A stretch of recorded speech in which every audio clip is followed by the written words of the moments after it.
It's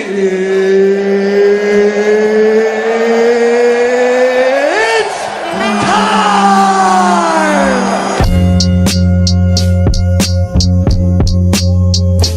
3, 2, 1, go. Get up, let me begin. This is TWSN. You ain't heard about us yet, well you better know now, because it's the place that it all goes down. Get up, let me begin. This is TWSN. You ain't heard about us yet, well you better know now, because it's the place that it all goes down. Shout out Young Swift.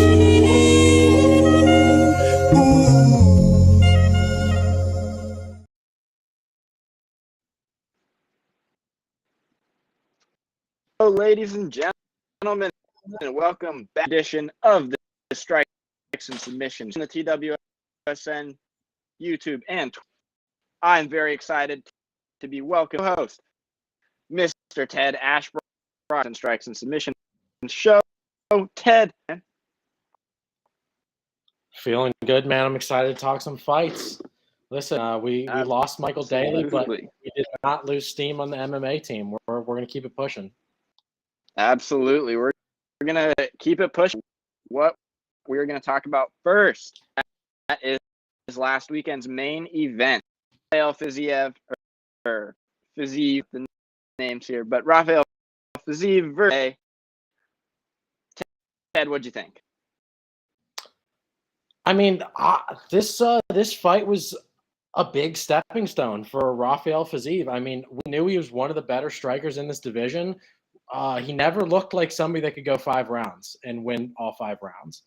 I think all three judges gave RDA round 4, I believe. I think that's a gift. I really don't think he was winning rounds. I don't think his grappling, like if you read the score, but I don't think his grappling was scoring. I think his grappling was pretty desperate. I think it was just really impressive to finish off RDA like that. People saying it's a questionable stoppage. I mean, I don't know. That alternate angle they show, he was done. He was out. I think it's a big step up from a big contender at lightweight. Where do you see Fiziev going next after this? I mean, he always calls out somebody that doesn't fight in mixed martial arts. So he always kind of wastes that opportunity. But who do you see next for him? Honestly, don't know. I mean, I think he's near a top 5 shot. I'm not sure exactly who makes the most. I mean, I do really think that giving him somebody top 5, because that's impressive. Yeah, and look, I'm not going to say I did call right hand left knockout. I will be there, but I mean, but regardless, I'll take my win. Look, Fiziev, I think he gets a top 5 shot next. I mean, like I feel like who's scenario. You're our matchmaking. Anybody in chat does not know. Monday matchmaking, every single job. But Ted, who do you think? I think the most is Beneil Dariush, because it looks like he's going to lose that Makhachev fight. Because I think Charles Oliveira. I'll say it right here on the show. I think that 280 card in Abu Dhabi is going to be Charles Oliveira, Islam Makhachev. I honestly think Charles Oliveira calls out Conor McGregor every couple months to stir up a story. I don't think he actually expects to get that fight. I think it will be Makhachev. So I think Beneil Dariush is what makes sense for lightweight. I think that that Chandler Dustin Poirier will probably that beef will turn into a fight. And then, I mean, look, that'll pretty much be the top 5 all matched up. And Conor will maybe have to knock out Tony when he comes back. I don't know. I'm going to see stylistically Gaethje. I think that would be absolutely such a fun fight to watch. Like I mean, again, Gaethje, a clear like fight for could make sense to me. But I think that Oliveira is going to get Conor UFC 282 though, not he's gonna get Conor because he really needs. I think that for the vacant belt, like that you can even like make an argument and should get another title shot without 3 fights first. I mean, look, okay, yeah, Cowboy Cerrone, like he wasn't a very good fighter when he fought. So I mean, to me, seeing a Justin Gaethje versus Fiziev fight, but I think you're pretty on track because I mean, Oak could be very reasonable, and if you Dariush and Fiziev are right next to each other, that should be a very reasonable match made. We're going to talk about some of the other fights that have fight card, and we're going to start with Dagestani Saeed Nurmagomedov. Not your typical Dagestani UFC is an absolute wizard, and he doesn't just go that ground and pound. I've never seen somebody throw jabs.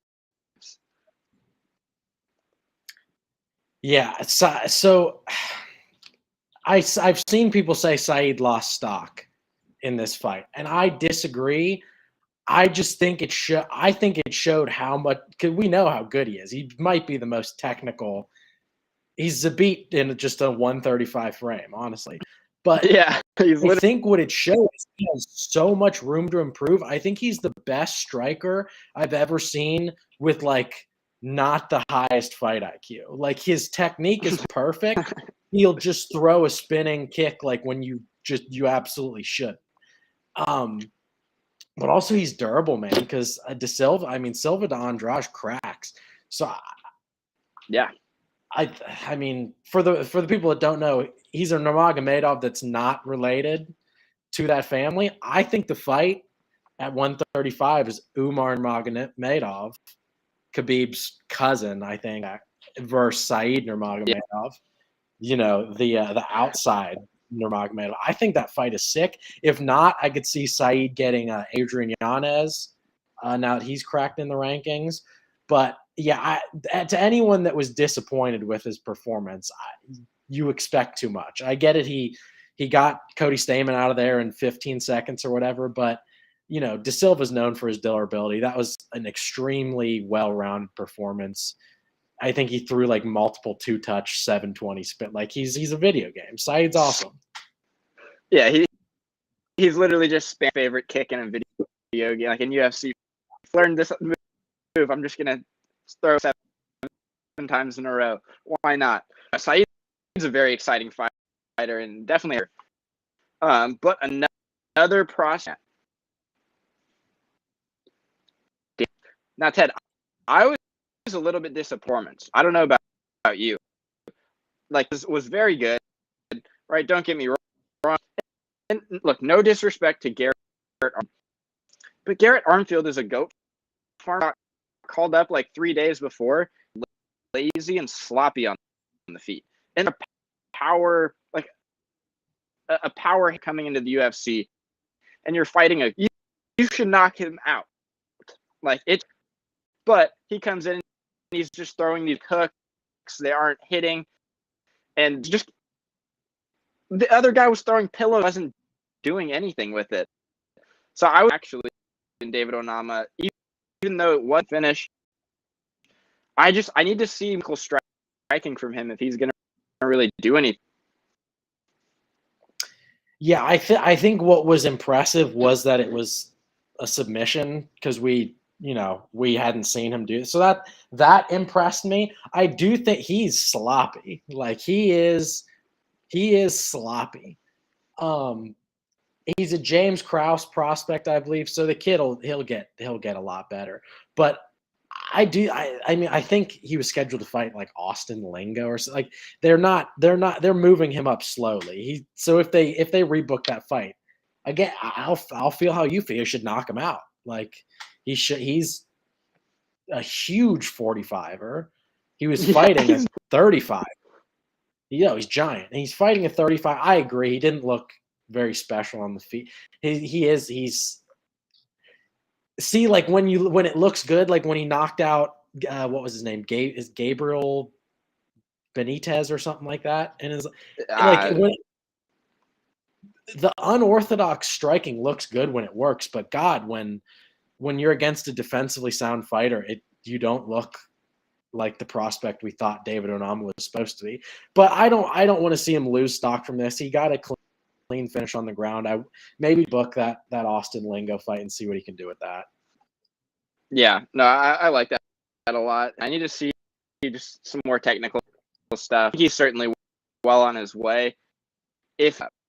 But then we'll look at the last card. Caio defeated Armin Petrosyan in relatively boring. He didn't really try to finish him. And look, it was a very, very Caio because look, we all know how Petrosyan can be on the feet. So take him to the ground and hold him there. Great. It's very, very, very smart, but he didn't really just holding him on the ground. I just don't think that's a wise game plan long term. If you're just gonna take guys down, what happens when you run into a guy jiu-jitsu like specialist and just him down, and it's bad for you. I wasn't over, but with the way he was able to just was nothing. That was pretty solid. I do like his wrestling in his next fight, especially on the feet. Yeah, so I'll give him a bit of a break because he straight up said before the fight, like, we're going to wrestle. This guy's a very good kickboxer. I'm going to wrestle.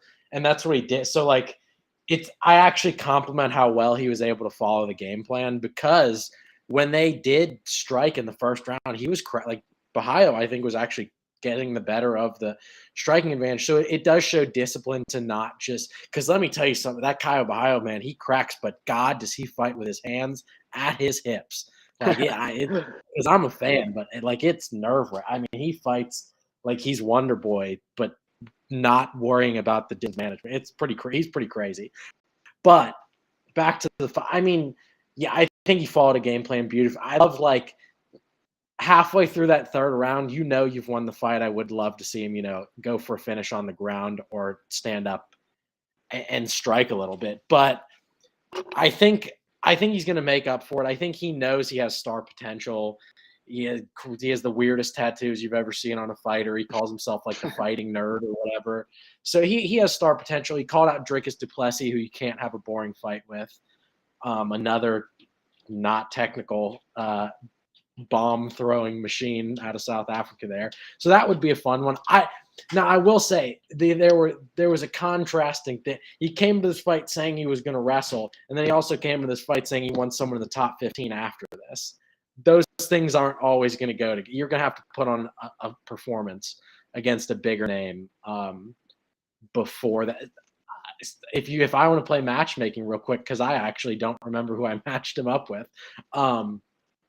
He beat Armin Petrosyan, the guy he just beat Gregory Rodriguez in his first UFC fight. I think the winner of Gregory Rodriguez versus Chidi and Njokuani versus Caio Bahio would be a great fight for a potential next top 15 guy in a very stale middleweight division. I think that's one reason I have so much hope in Bahio is that he's at middleweight and there's just nothing fun there. So he's just we need it. Something. Absolutely, we need something in that division. Now, we're going to do a section of this. We're going to have this every week, and it's going to be taking a look at the prospects of the up. And for this week's performances, that's what we're going to call graphic next week. We're going to take a very old prospect. An exciting one nonetheless. Fighting Li Jing. Now, I'm very, very excited for this. Very, very, very excited for this fight. Salikov is a 38 kickboxer who, with the he has in his arsenal and the fast, he could do some real damage. And I mean, look, Li Jingliang by Khamzat Chimaev, right? He already hates fighters. He doesn't want any more of them. And I think that's after Saturday night. Yeah, this is a pretty slept on matchup. I don't see people talking about this fight. This is a firefight. Li Jingliang is just born and bred in bangers. And I think a lot of people will see like a Russian name versus the guy that just got, Hamzatted and think Muslim Salkov is going to take him down. He's not. This is going to be a barn burner. And the other thing is because Salkov, he's a kickboxer, but he is right. He can grapple. The guy can grapple. He will take you down. The thing is, like, what was so impressive about Ham's performance against Jingliang is defending the takedown perfectly. I mean, Jingliang is very, very good. I think this is probably a fight to a knockout. I don't know who I lean. We're not close. I think Li Jingliang knocks him out. I do. Very close because Jingliang on the inside, and I think if Jingliang is going to get it, I think it might be like I think Salkov has so much in his arsenal to keep Jingliang at bay and away, able to mix it up, go to the body, go to the legs, like different kinds of kicks. He's going to use the teeps, front kicks. He's going to be able to do a bunch, keep him at bay. Is he's a barn burner again. Like what Khamzat did to him, and think that's right because he is not that guy. That was an anomaly of a fight, right? Khamzat is different, but I think this has potential fight over it. I mean, I think that this is going to be up there and just throwing one guy looking for the hooks. So it's a very exciting fight.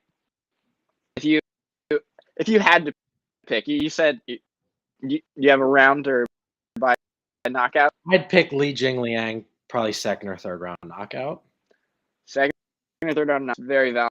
I think this might actually end, and Salkov will take it just to be able to keep Jingliang at bay, and they're both to the point where I think it's going to be pretty sloppy end, and it's going to be just too tired throwing whatever. So I think both of them are very valid.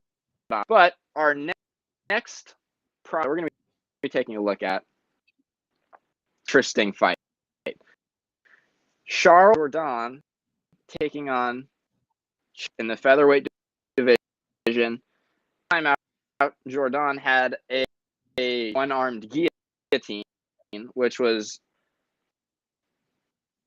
but I think it's gonna go that way. That Burgos is a different animal from every guy, and the one thing I am excited.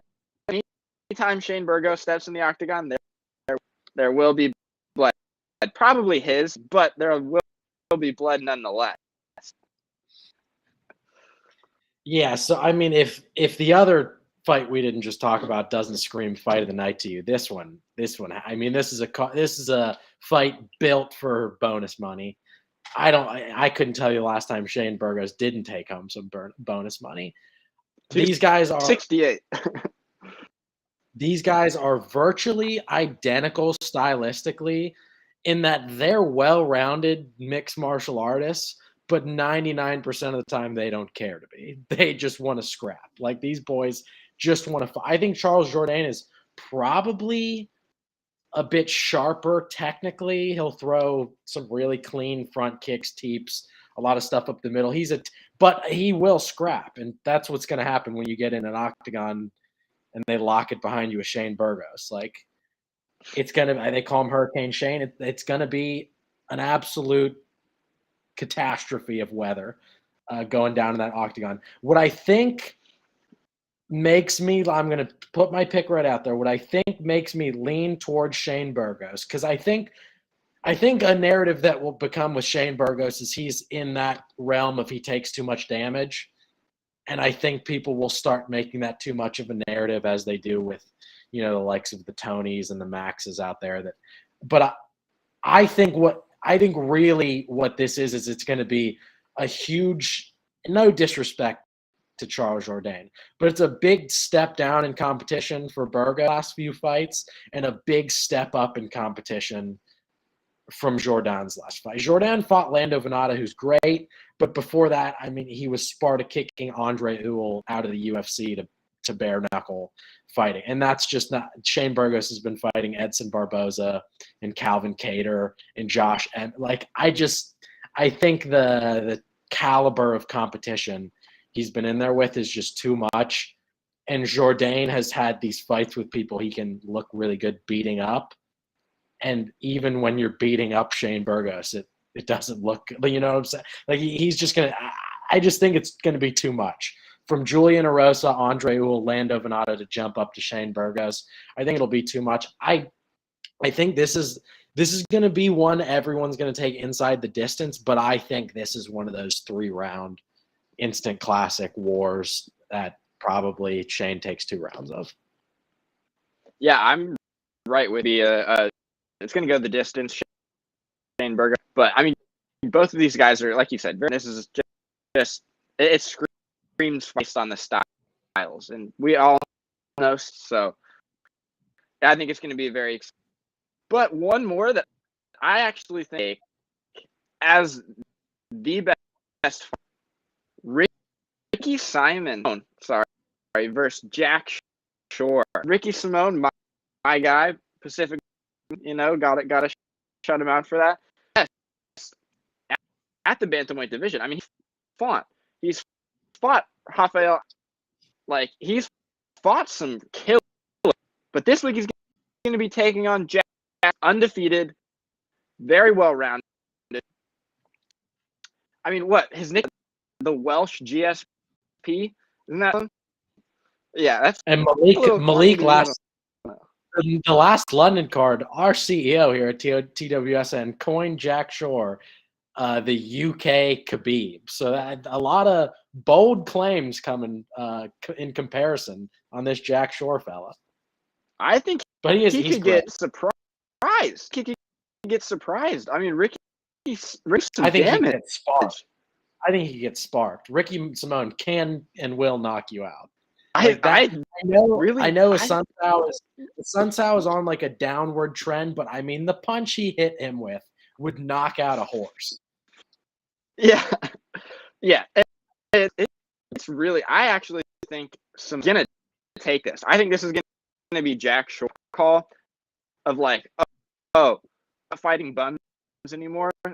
I think he will. I think Jack Shore has all champion, but I do think this is going to – and Ricky Simone is just a dog in there, and he is going to make it come. He's going to put some power punches on down. And, look, Jack Shore, well-rounded, very technical. He can defense. He can defend against all kinds of things, taken down in the last fight. Back up a few times. So I mind that Jack Shore has all the skills now. Class Ricky Simone. I don't think he's going to be ready for one of those overhands that Simone is just gonna. I think it is going to start Jack Shore. The first road bump in his impressive. I mean, he's 16-0. That's just regardless of who you're fighting, and winning 16 is insane. Again, he has a very bright future. I really could see Ricky Simone getting again. Yeah, I mean, listen, Jack Shore's, I think, 27 years old. Losing to Ricky Simone at this point in his career, I don't think takes him off that championship trajectory that a lot of people see him on. And in no way am I'm not stamping that Ricky. I'm just saying I could see Simone cracking him. I think the scrambles in this fight is going to be great. If this fight is on the ground, it's going to be fun. It's going to be one of those fights where you're I'm not sure exactly what position they're in right now, but it looks really cool because Simone is always in some interesting wrestling scrambles. And as we saw on that London card, Jack Shore can do weird things from his back. Like that kid is talented. Now, the biggest takeaway from this fight to me, because I'm just ready for it. I just want it to happen. But it's crazy that it's on the prelims of this card. And it's kind of wrong that they didn't throw Jack Shore on this London card. Like, he had an amazing performance on the last London card. Throw him and Rick. If they're going to be on a prelim, it should be on the prelim of the London card. On this card, they should be right in the middle of that main card. That's a little confusing to me. It seems like they might not know what they have in these. Because I was almost about to call Ricky Simone a prospect. He's not. Like, he's been doing this in the UFC. In my opinion, he beat. Like I said, that's a conversation for a different show. But he beat Rob Font. He should have been a ranked bantamweight before this. He should have gotten the Sean O'Malley fight when he asked for it. Fans need to start giving Ricky Simone some love for sure. No means a well-known name, but I think that's going to. I mean, look, you're going up against a huge prospect of Jack Shore. People are starting to know. I mean, look, anytime it's a great thing. But got these guys like Ricky Simone who just show up, and they're going to give you a fight. Yeah, I love what you said about this. This is going to be – there are certain fights or fights that take place. It doesn't really look like much is happening. It's somebody holding kind of a boring fight. And casual fans, all of the little intricacies that are happening. But I think this is a fight that could those casual fans in and enjoy the scrambles, because they are just getting to the place. It'll be pretty hilarious. You could throw some funny old done and make it look clip, but I think in terms of betting, Ted, I don't know if you, but I would stay away from Jack. I think that this is one of those that you're gonna look at the number. Yeah, this guy's 16-0 undefeated. He's hard. That means he's getting an easy person to fight on. I personally would think this is a trap for sure. Yeah, I agree. No, I will say, if Ricky Simone, as much as we're making it like he should go out there, and if he knocks out back-to-back Rafael Sunsao and Jackson, that's a top 10 fight. He's got to get a top 10 fight. He skips over the O'Malley call out at that point. Yeah, I mean that's two impressive wins back to back. Well, I mean, we'll see. I think it's some very exciting fights outside of, but that's where we're going to be. We're going to be going to the main event performances, and we're going to be talking about City Ortega, Rodriguez. Brian Ortega, who you do not want to be on the ground with. He doesn't have the great, right? I'm not going to pretend like he's a wrestler who's going to take anybody down. This is one time on the ground. And I mean, Volkanovski, he should know how he got out of that choke. I haven't survived.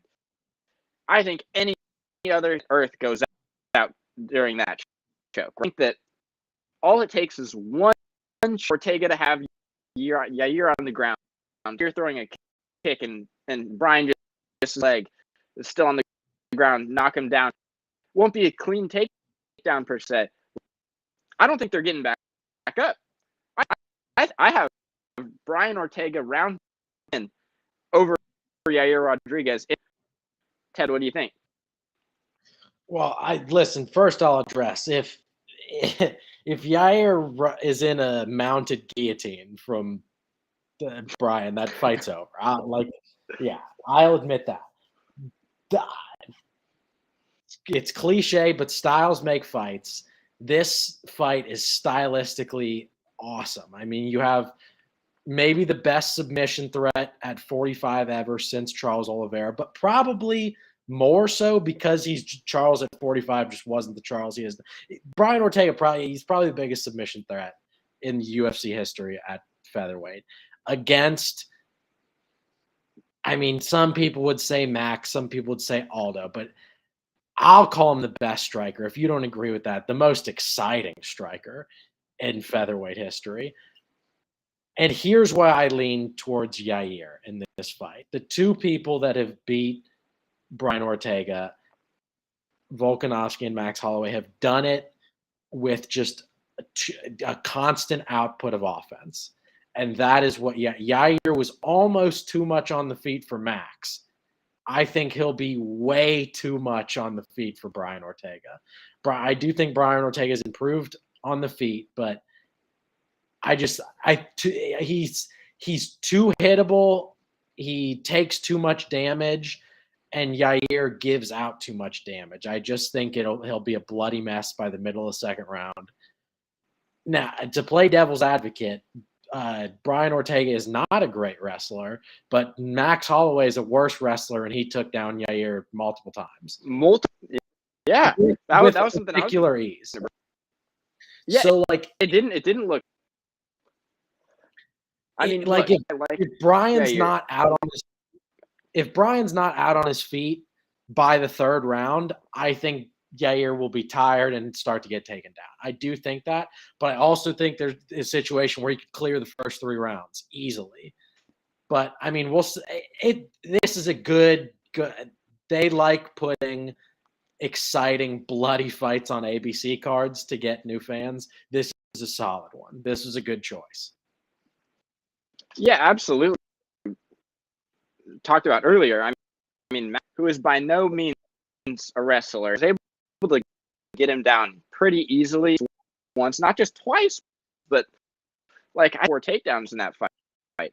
And what it takes is one time on the ground against might be it.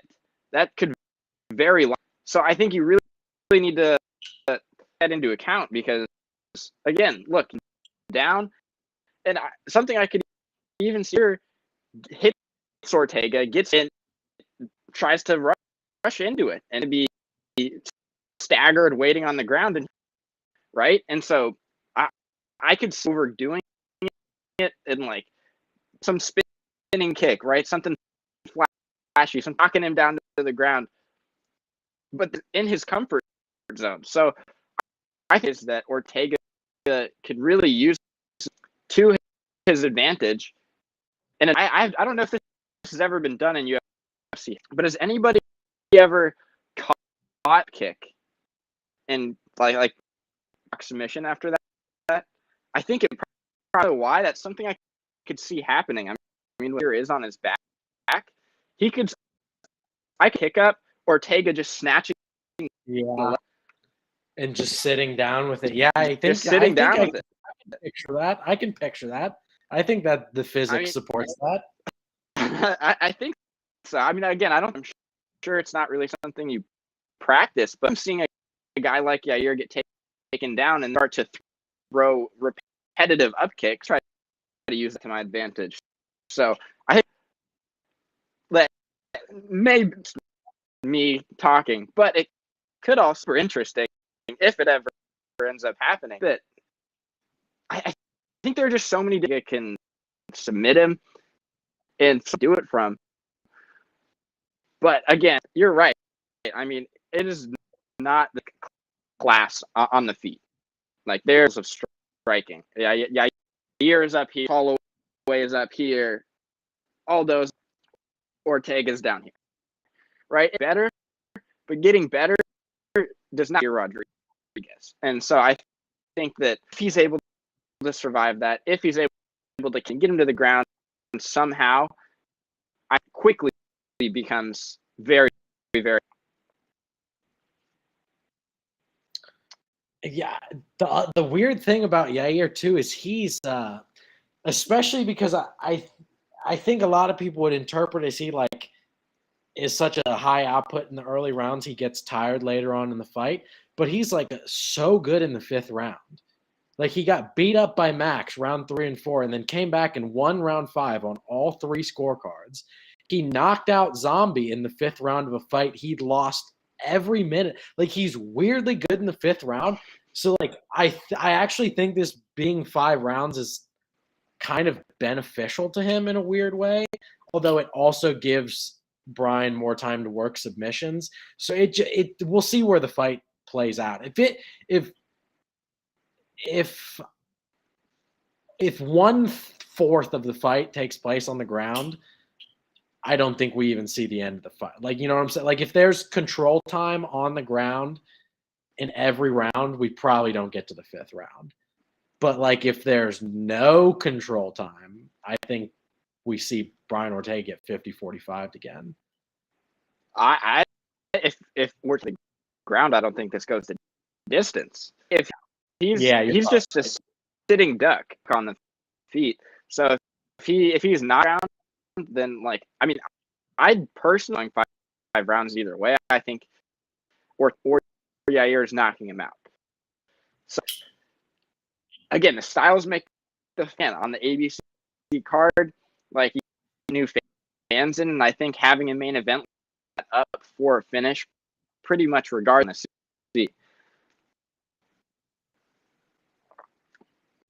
Yeah, so, Brian needs to just, put a stamp on the flashy stuff, and when he starts flying, when Yair starts flying and stuff, Brian's just got to hit him with the flying triangle and really show him who's actually fancy with it. Yeah, that's what I've been alluding to. There's just so many ways that he could get submitted, and these are brand new ways off the top of my head, but it's going to be T-City. So I mean, I'm very excited for this fight. I think this has the potential to be one of the pay-per-view cards of the year.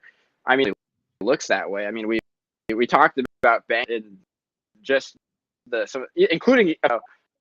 I think this is set up to be a very, very good card, and one that I'm to be able to recap next week.